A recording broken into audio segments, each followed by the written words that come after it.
The room thundered with applause. Spotlights blazed down, painting Michael Carter in a golden glow as he stood at the podium. His voice had just finished carrying the last words of a campaign that, in his mind, would reshape the future of Meridian Technologies. The Aurora Project, as he called it, was more than a campaign.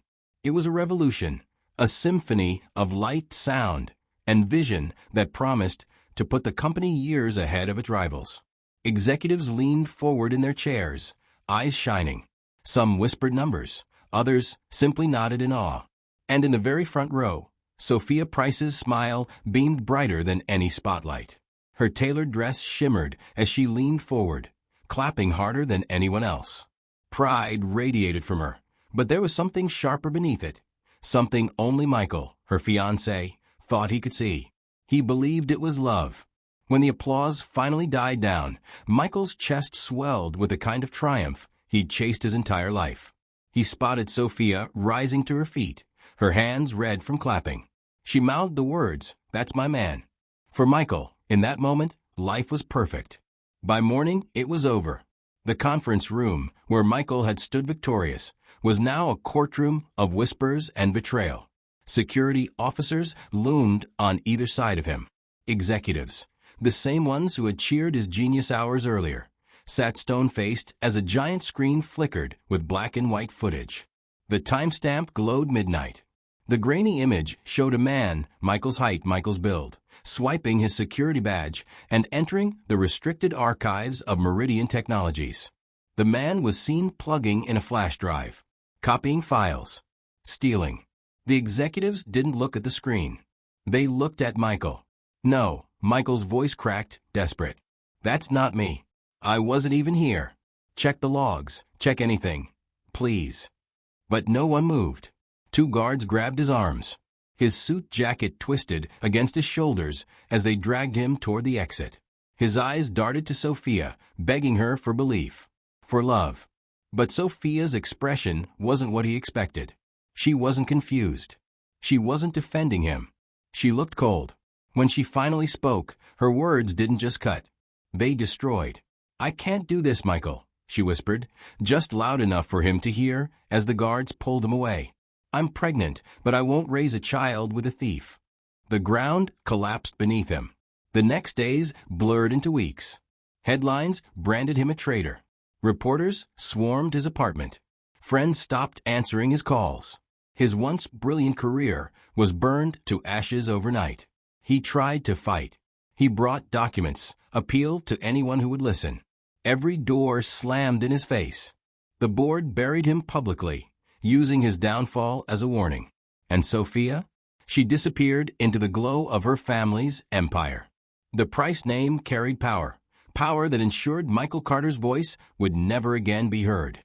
Only later did he realize the cruelest truth. It had all been orchestrated. The woman he loved, her influential family, the campaign he had bled his soul into, stolen, claimed, and used to secure their place at the top. Michael was discarded, unemployable, alone. 18 years later, Portland, Maine. The alarm buzzed at 5:30 a.m., slicing through the quiet. Michael, now 38, silenced it with a weary hand. His reflection in the bathroom mirror stared back at him. Still handsome, perhaps, but aged. His dark hair was flecked with gray, his once confident eyes now shadowed by sleepless nights.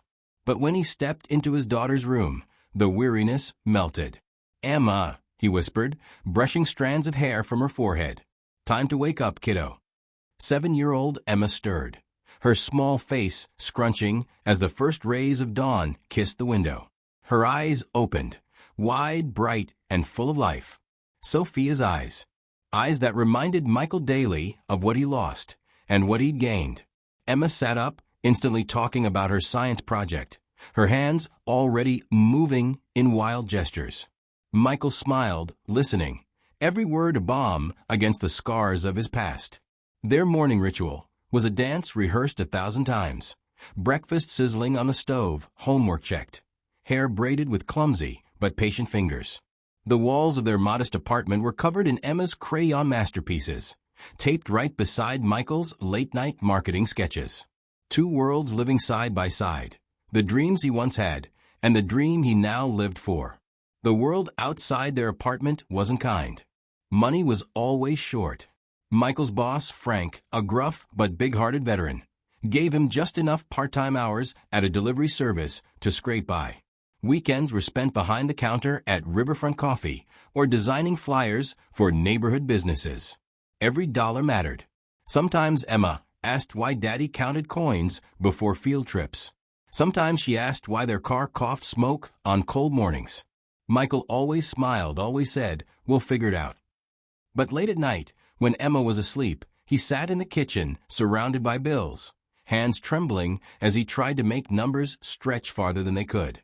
And in the closet, hidden beneath old coats, was the box. Newspaper clippings, court documents, pieces of a life that had been stolen. Sometimes Michael would open it, staring at the face of the man he used to be, the man destroyed by lies. And sometimes he searched online. He'd see Meridian Technologies, now one of the most powerful firms in the country. He'd see Sophia Price, polished and powerful, the darling executive of her family's empire. And every unanswered email, every returned letter to her, only deepened the silence. When Emma once asked, "Do I have a mommy?" Michael's chest ached with the weight of the truth. He knelt beside her bed, voice gentle. "She wasn't ready, sweetheart. But that doesn't mean you're not loved." He showed her a small locket, inside a faded photo of Sophia. Emma didn't know the woman's name, only that she lived far away. Michael tucked her in, kissed her forehead, and sat in the dark afterward, clutching the photo like a wound that would never heal. The storm was brewing again. Frank told him about a new contract that could change everything. Eclipse Solutions, a marketing firm in Portland, was searching for delivery partners. A steady deal, full-time hours, stability. Michael's heart lifted until he heard the name.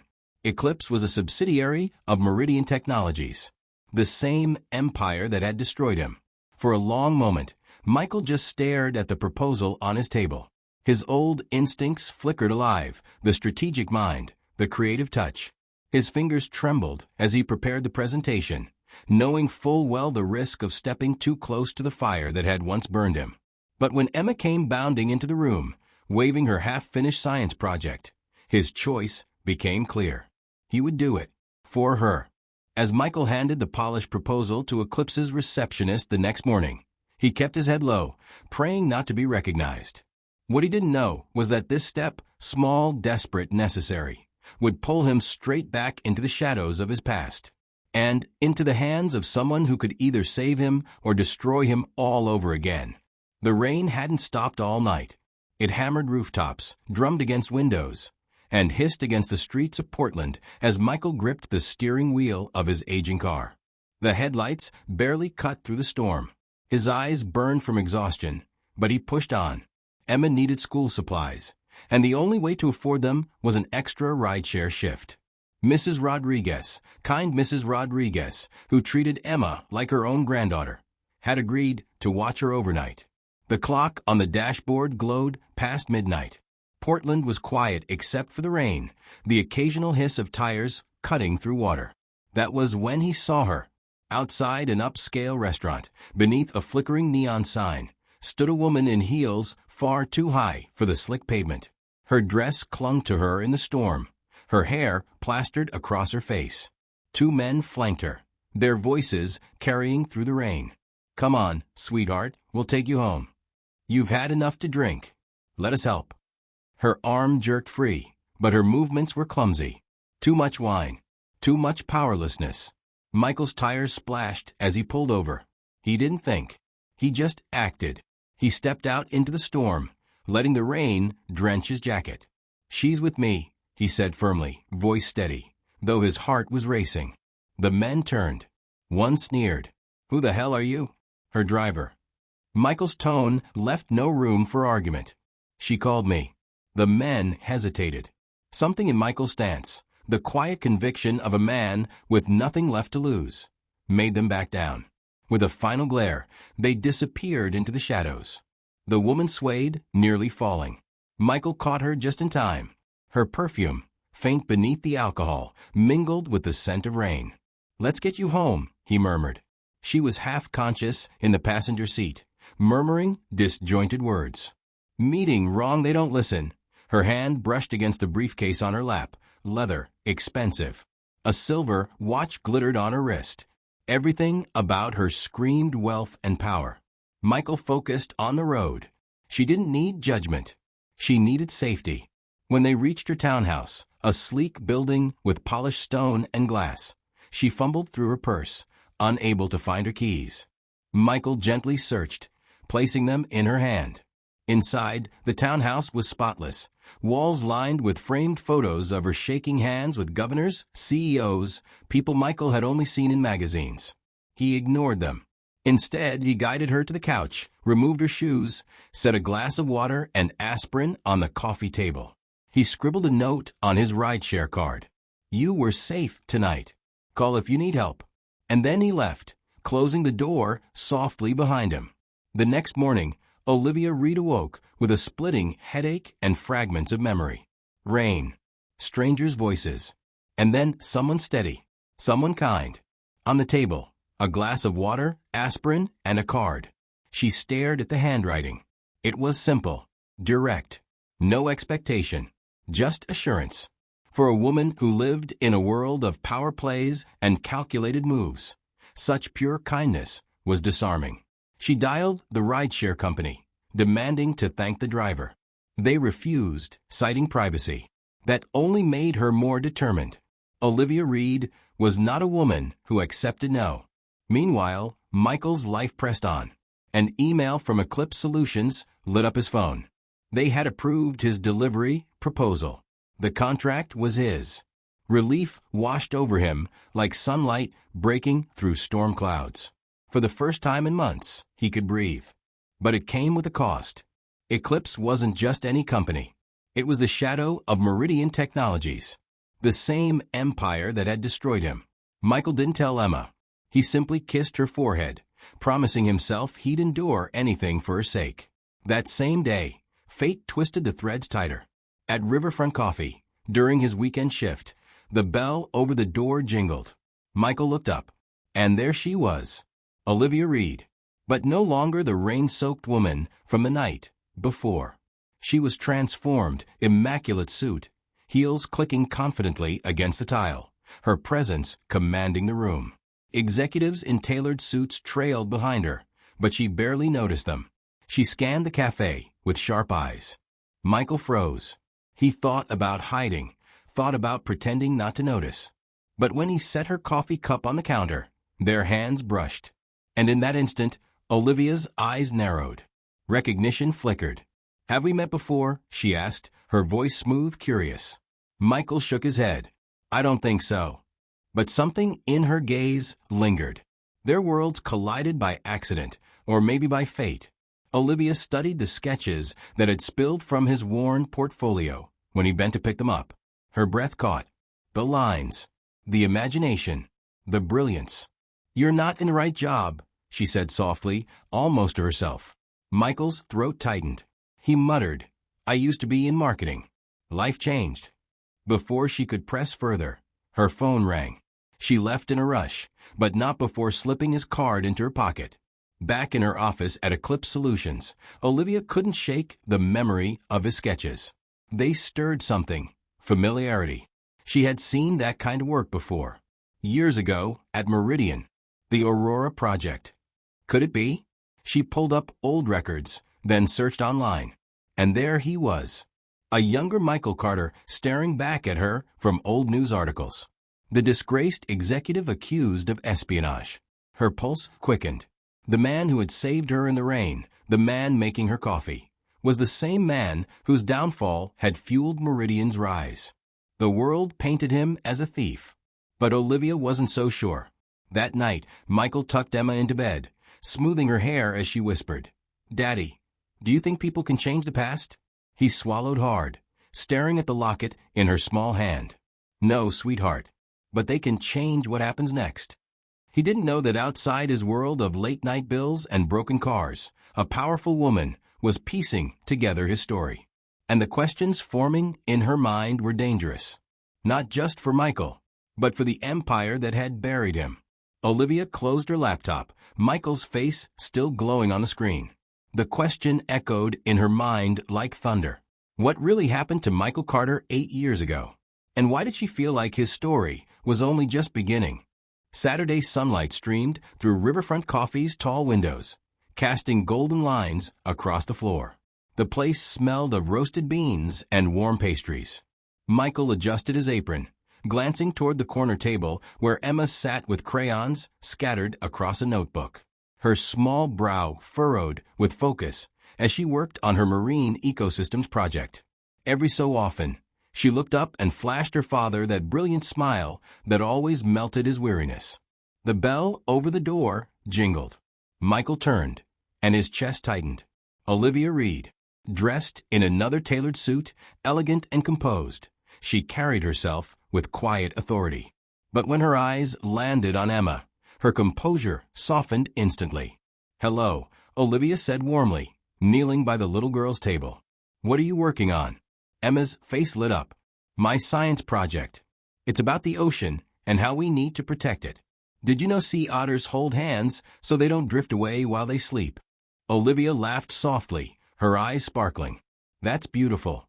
I've worked on projects to protect habitats like that. Maybe I can share some ideas." Michael watched, torn between pride and unease. His daughter, usually shy around strangers, was animated, chattering away to Olivia as though she'd known her forever. And Olivia wasn't pretending. Her questions were thoughtful, her encouragement genuine. She wasn't just humoring Emma, she was connecting. Michael's heart ached. This woman from another world, wealth, power, influence, was stepping, however briefly, into his. And Emma adored her already.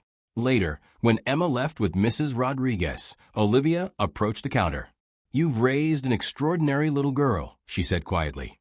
Michael managed a tight smile. "She's everything." "I can tell." Olivia hesitated. "Listen, I meant what I said before. You're not in the right job. Those sketches of yours? They're brilliant. I'd like to hire you. Eclipse needs marketing designs for our community initiatives. Freelance work. You'd be paid fairly." Michael froze. The timing was too perfect.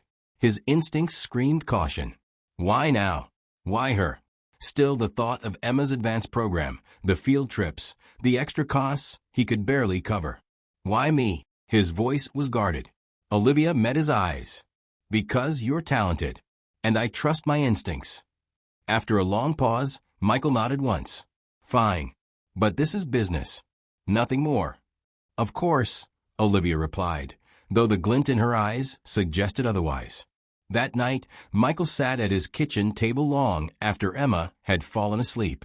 Bills spread around him like a battlefield. He opened the portfolio he kept hidden, pages filled with campaigns that once might have changed the industry. His pencil moved almost instinctively, sketching logos, taglines, storyboards. For the first time in years, his hand didn't tremble with fear of the past. He worked not as a delivery driver, not as a barista, but as Michael Carter, the man who once dreamed of changing the world. The days blurred into weeks. Olivia became a regular presence at Riverfront Coffee. Sometimes she arrived early in the morning before meetings. Sometimes she lingered in the afternoons, notebook in hand, pretending to work while stealing glances at Michael. Their conversations deepened in small increments. At first about coffee, then about Portland's hidden corners, then about books Emma loved. Michael remained guarded, but she noticed the way his eyes softened when he spoke of his daughter, the humor hidden beneath his weary exterior. And though Olivia came from boardrooms and Michael from broken paychecks, a quiet thread began to tie them together. At the school science fair, that thread tightened. Emma's project, a vibrant display of ocean life crafted from recycled materials, stood proudly on a table. Michael knelt beside her, fixing a loose corner, whispering encouragement. When Emma's name was called for second place, Michael lifted her high, spinning her as her laughter rang through the gymnasium. In the crowd, Olivia watched, unseen for a moment. Her phone captured the image almost without her realizing it. Father and daughter wrapped in joy. Later, she approached with a smile. "Congratulations, Emma. You did wonderfully." Michael introduced her. "Emma, this is Ms. Reed. She's been helping Daddy with some work." Emma tilted her head, eyes bright with recognition. "Oh, you're the pretty coffee shop lady Daddy talks about." Michael flushed crimson, stumbling over words, while Olivia's lips curved into a pleased smile. The moment hung, unspoken, electric. As they walked toward the parking lot, Emma ran ahead to show her ribbon to a friend. Michael and Olivia slowed, left momentarily alone. Her voice lowered, steady but edged with something sharp. "Michael, I know who you are." He froze. "I know about Meridian. I know about the accusations." His chest tightened, his jaw clenching. "So what is this? A corporate game? You cozy up to the disgraced ex-executive for a story." "No," Olivia said quickly, her eyes fierce. "This isn't business. This is me. And I don't believe the story they told about you. I've seen your work.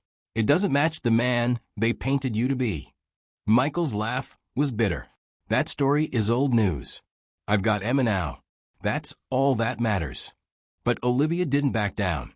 "You deserve the truth to be told. Someone took everything from you. Don't you want to know who?" Michael turned away, his voice rough. "Some ghosts aren't worth chasing." Before either could speak again, Olivia mentioned something casually, almost in passing. "Years ago at Meridian, I worked on a rebranding project. The Aurora campaign. There was something about the original version, brilliant, different. But it disappeared after you were gone. I always wondered why." Michael's eyes flicked to hers, sharp as glass. "You mean my campaign?" The words were quiet, heavy. Before she could respond, Emma called out, holding up her ribbon proudly. Michael took her hand, his voice low. "I created it." And then he walked away, leaving Olivia standing stunned in the parking lot, heart pounding as the pieces began to fall into place. That night, Olivia sat awake. The image of Michael's face burned into her thoughts. If he had created the campaign that defined Meridian's rise, then the truth was darker than she ever imagined. And the woman who once stole his life, Sophia Price, was about to reappear. The smell of rain still lingered in Portland's streets the morning Michael made his first delivery to Eclipse Solutions. He carried trays of boxed lunches through glass doors that seemed far too polished for a man in his worn delivery uniform. "Keep your head down," he told himself. "Deliver. Leave. Forget." But fate had other plans. As he wheeled the cart past a wall of glass offices, his eyes caught movement. Inside, Olivia Reed sat at her desk, framed by city skyline. She was staring at her computer screen with an intensity that made his stomach twist. Then she looked up. Their eyes locked through the glass. Michael's chest tightened. He turned away quickly, pushing the cart faster, pretending he hadn't seen her. But Olivia's gaze lingered, and in that moment, she knew with certainty. The barista, the driver, the disgraced executive, Michael Carter, was all the same man. Over the next few weeks, Olivia returned to Riverfront Coffee again and again. At first, their exchanges were light. "You make the best cappuccino in Portland." "You say that every time." "Because it's true." But beneath the banter, tension simmered. Michael stayed guarded, careful.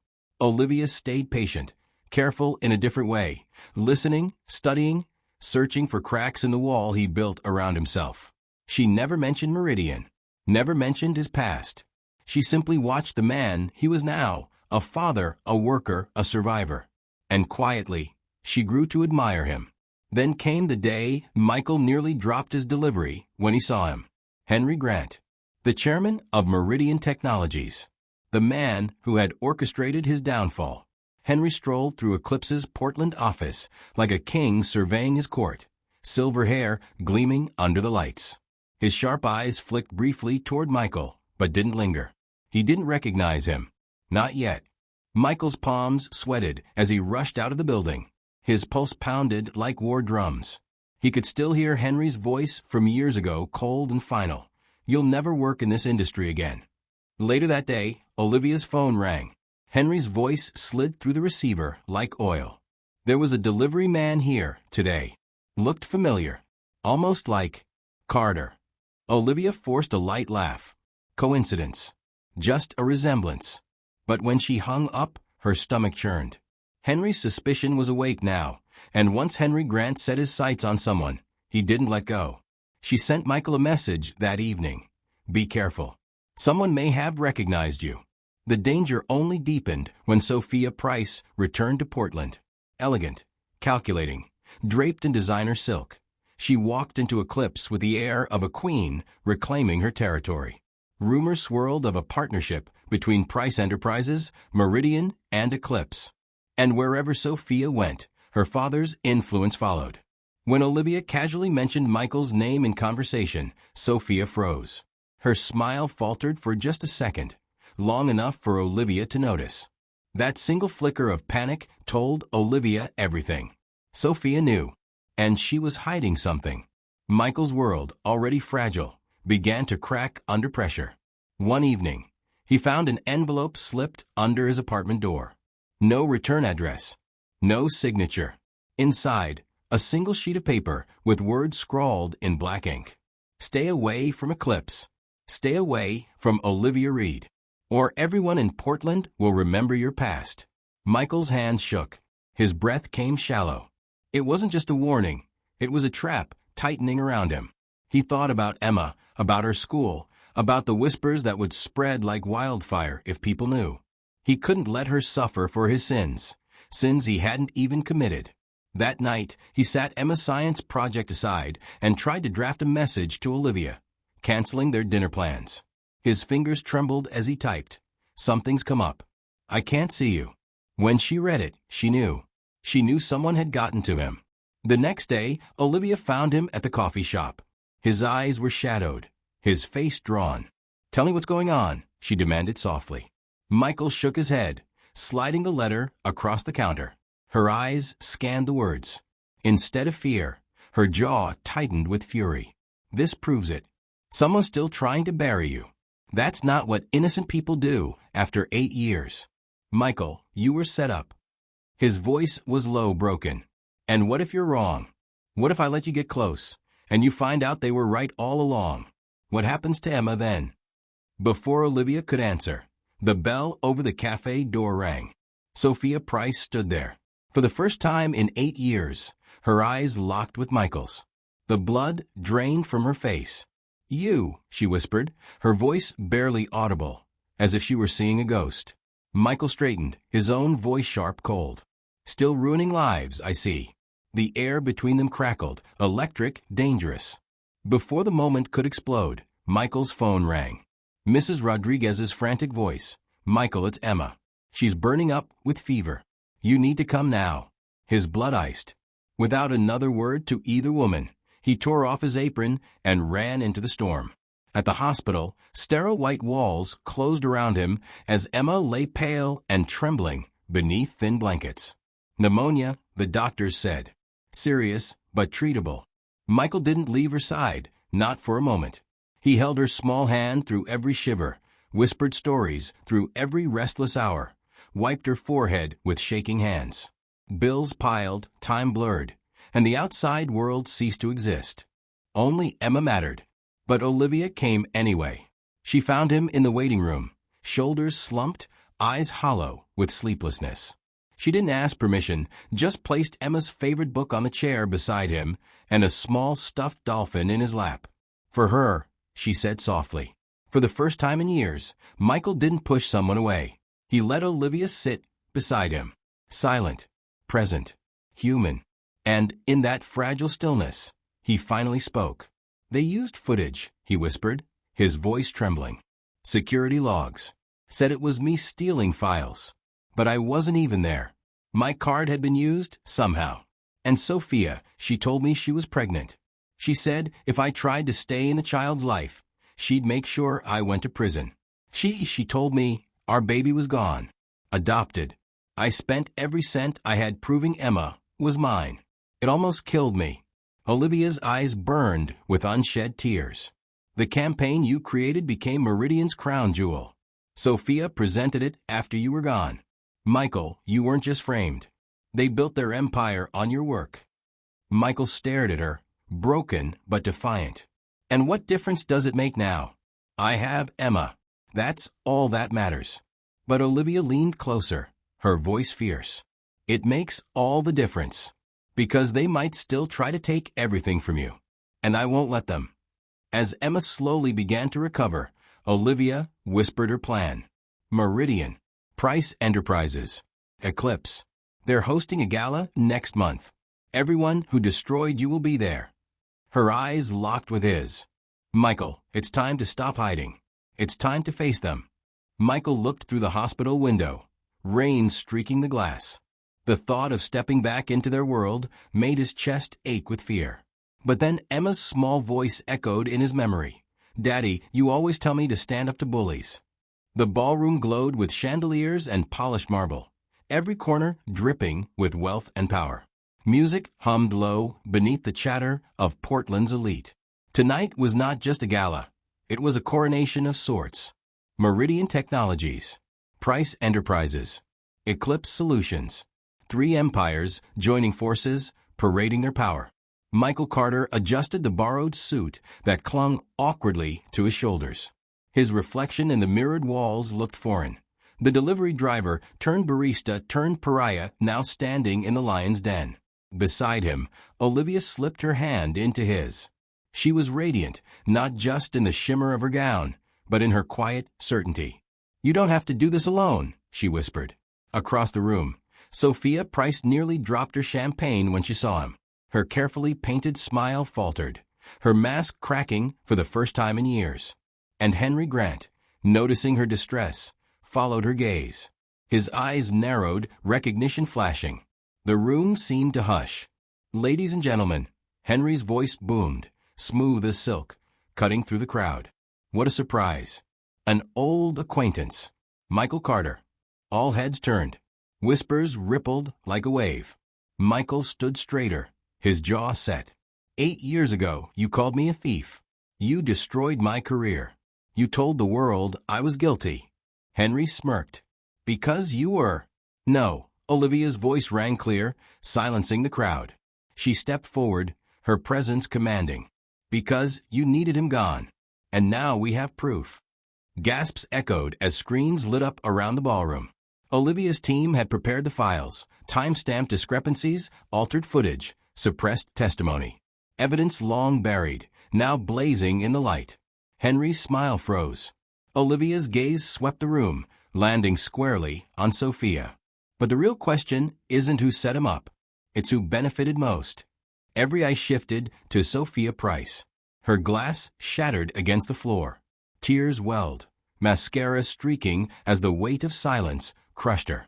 I didn't mean for it to go this far, she whispered, her voice trembling. I was young, I was scared. My father said, he said everything would collapse if Michael's campaign was credited to him. Her knees buckled, the truth spilling raw and unfiltered. Henry told me to frame him. He said it was the only way. And I let him. The crowd erupted, voices clashing in shock and disgust. But Michael's voice cut through, steady and cold. You didn't just frame me, Sophia. You stole my life. You stole our daughter's chance to know her mother. The words hit like thunder. The room froze. Daughter. Senator James Wilson, Sophia's polished fiancé, turned slowly, fury dawning in his eyes. You told me you had no children. Sophia's face crumbled, her secret laid bare. I thought she was better off without me, she choked. I convinced myself it was mercy. But it was selfishness. All of it. The senator stepped back, his jaw clenched in disgust. The engagement ring glittered under the chandelier, meaningless now. Sophia, the woman who had climbed so high, was unraveling before them all. Henry Grant tried to regain control, his voice sharp. This is nonsense. Lies spun by a desperate man and an ambitious woman. But Olivia didn't let him finish. Enough. Meridian's board already has this evidence. You'll be lucky if you leave with your pension, Henry. For the first time, Henry's face paled. The king had been dethroned. Michael could have walked away then. He had his vindication. But he didn't. He stepped closer to Sophia, his voice low, but carrying enough for the crowd to hear. One day, our daughter will ask why her mother left. I'll tell her the truth. Not to hurt her, but because she deserves to know who she is. Sophia wept silently, unable to look at him. Michael turned to leave. Olivia followed, her hand brushing his as they pushed through the stunned crowd. Every whisper chased them: thief, victim, survivor, hero. Labels. None of them mattered. What mattered was Emma. Weeks later, the world was different. Meridian issued a public apology. Henry was forced into retirement. Price Enterprises scrambled to contain the fallout, their stock plummeting. Senator Wilson announced his engagement was over. Michael's name was cleared, his record wiped clean. Job offers poured in, but he chose carefully, a mid-sized agency, untainted by Meridian or Price, where his work could speak for itself. His first campaign, a foundation for children's education, inspired by Emma. Sophia began therapy, slowly working toward something she had never dared before: honesty. With caution and under guidance, she met Emma. Their first encounter was awkward, fragile, but real. A locket exchanged, a tentative bridge built. And Olivia. Olivia was there through it all. Not as a savior, not as a replacement, but as a partner. Someone who saw him not as broken, but as a man worth believing in. 1 year later, on a quiet Sunday morning, the Carter household was filled with laughter. Emma braided Olivia's hair while Michael burned pancakes in the kitchen. Sophia arrived later, bringing board games instead of apologies. It wasn't perfect. It wasn't easy, but it was theirs. Michael stood on the porch as the sun set, Olivia's hand in his, Emma's laughter carrying across the garden. "Did you ever imagine we'd end up here?" Olivia asked softly. Michael's gaze lingered on his daughter, on the life rebuilt from ashes. "Not once in 8 years," he admitted. "But I guess sometimes broken things can be rebuilt into something stronger." And so Michael's story turned from tragedy to triumph, not because the world gave him justice, but because he refused to stop fighting for the one thing that mattered: love. But here's the question I leave you with. If the world branded you guilty, and everyone you loved turned their back, would you still have the strength to fight for the truth?